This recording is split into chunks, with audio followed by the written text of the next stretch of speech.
Assalamualaikum warahmatullahi wabarakatuh, salam kebajikan, Om Swastiastu, Namo Buddhaya, selamat pagi. Saudara-saudariku setanah air, dimanapun berada, bertemu lagi dengan saya, Roning Pandan. Kali ini saya akan berbagi kisah apokrifa, yang saya beri tajuk Ku Tahu Batasku.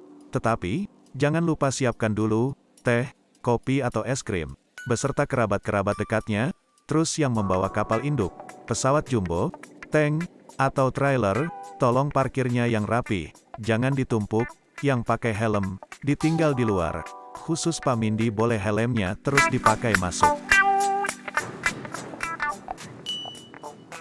Tersebutlah Prof. Max Planck. Nama lengkap beliau adalah Max Karl Ernst Ludwig Planck, seorang fisikawan teoritis Jerman, yang mencetuskan teori kuantum. Oleh karena itu beliaulah yang memenangkan hadiah Nobel untuk fisika, pada tahun 1918. Setelah itu beliau pergi keliling Jerman, ditemani sopirnya yang setia, untuk memberikan kuliah standar yang sama, tentang mekanika kuantum baru. Seiring berjalannya waktu, karena begitu sering si sopir mendampingi kuliah profesor, maka dia menjadi hafal sampai titik koma kuliah itu. Pada suatu saat dia berkata kepada profesor, "Prof, maukah Tuan saya gantikan, dalam memberikan kuliah di Munich nanti? Tuan duduk saja di depan, pakailah topi saya, karena saya sudah sangat bosan dalam rutinitas ini." Planck tanpa berpikir panjang, langsung berkata, "Ayo, siapa takut?" Dan sopir itu bergegas memberikan kuliah panjang, tentang mekanika kuantum. Pada akhir kuliah, ada seorang profesor fisika berdiri, dan mengajukan pertanyaan yang sangat mengerikan. Si sopir menjawab, "Waduh, saya terkejut sekali, bahwa di kota maju seperti Munich ini, kok saya mendapatkan pertanyaan yang begitu mendasar ya? Karena itu cukup sopir saya saja yang menjawab." Inti dari kisah ini bukanlah kepintaran yang mempesona, tetapi sebenarnya berkaitan dengan membuat perbedaan antara mengetahui nama sesuatu, dan mengetahui sesuatu itu sendiri. Atau kalau kita pinjam taksonomi Bloom, adalah antara mengetahui, dan memahami. Pada dasarnya ada dua jenis pengetahuan. Jenis pengetahuan pertama, adalah nyata. Itu tidak bisa dibeli, tidak dapat disalin. Jika pingin pengetahuan benar, sejati, bukan abal-abal, maka kita harus mendapatkannya melalui suatu proses dan usaha yang cerdas dan sungguh-sungguh.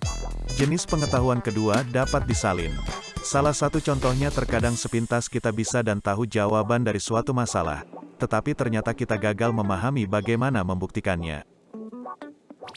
Ringkasnya, jenis pengetahuan yang dimaksud, adalah pengetahuan Planck atau pengetahuan beneran, untuk orang-orang yang asli, benar-benar tahu.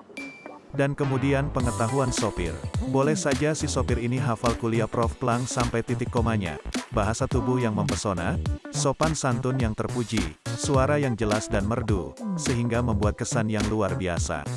Namun pada akhirnya, yang mereka miliki hanyalah pengetahuan sopir. Kemudian bagaimana sih ciri-ciri pengetahuan asli dan pengetahuan sopir? Ciri-ciri pengetahuan asli atau beneran adalah pengetahuan yang lengkap, diperoleh dengan penelitian yang ketat, kerja keras dan disiplin selama bertahun-tahun. Mereka tahu lingkaran kompetensi mereka dan tetap berada di dalamnya. Ahli sejati mengenali batas dari pengetahuan yang mereka ketahui dan yang tidak. Bila mereka dari siklus kompetensinya, mereka mau mengakui bahwa mereka tidak tahu, serta berusaha memahami topik dan mengetahui cara mengkomunikasikan pengetahuan kepada lingkungannya. Ciri-ciri pengetahuan sopir adalah, pengetahuannya diperoleh dari mendengarkan, dan sumber informasinya sekunder.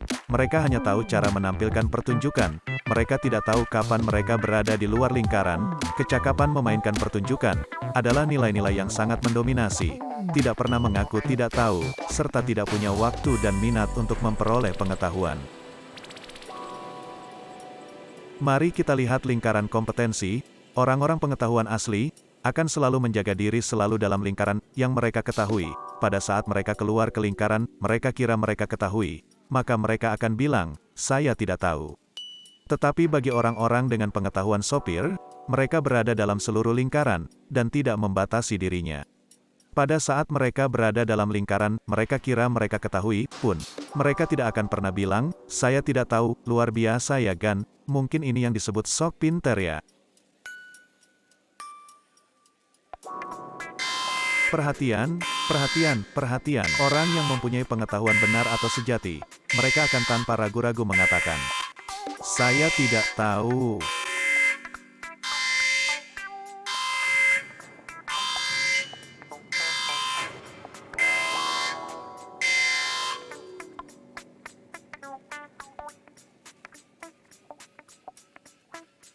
Sokrates malahan bilang, bahwa, bagiku, yang saya tahu, adalah bahwa saya tidak tahu apa-apa, sama saja dengan dia bilang semakin banyak tahu maka semakin tidak tahu gitu ya, kira-kira Gan. Pengetahuan sopir, banyak kita temukan dalam lingkungan kita sehari-hari, seperti misalnya para anggota dewan, politikus, orang-orang partai, para pemimpin pemerintahan yang bukan karir, para artis, selebritis, para jurnalis. Parahnya lagi ternyata kita lebih memilih para sopir ini, untuk memimpin bangsa ini, daripada orang-orang yang dengan pengetahuan plang. Bayangkan apa yang akan terjadi nantinya. Memang sih harus diakui para sopir ini, lebih mempesona, lucu, mengagumkan tampilannya, serta selalu serba bisa. Orang-orang seperti ini memang juga diperlukan, diantaranya sebagai pemimpin perusahaan besar yang kondang, tokoh-tokoh masyarakat, adat dan sejenisnya. Bagaimana caranya agar kita tidak masuk ke dalam pengetahuan sopir? Menurut tetanggaku, salah satunya dengan cara memahami dan selalu menyadari lingkaran kompetensi kita. Membaca, membaca, dan membaca lebih banyak serta belajar terus-menerus dengan bijak. Akhirnya, sampailah kita pada penghujung dari kisah kita tentang sopir paplang. Kurang dan lebihnya saya mohon maaf sedalam-dalamnya. Saya akhiri dengan mengucap wabillahi taufik wal hidayah. Wassalamualaikum warahmatullahi wabarakatuh. Om Santi, Santi, Santi Om, dan selamat pagi. Insya Allah kita berjumpa lagi dalam waktu-waktu mendatang. Amin. Terima kasih.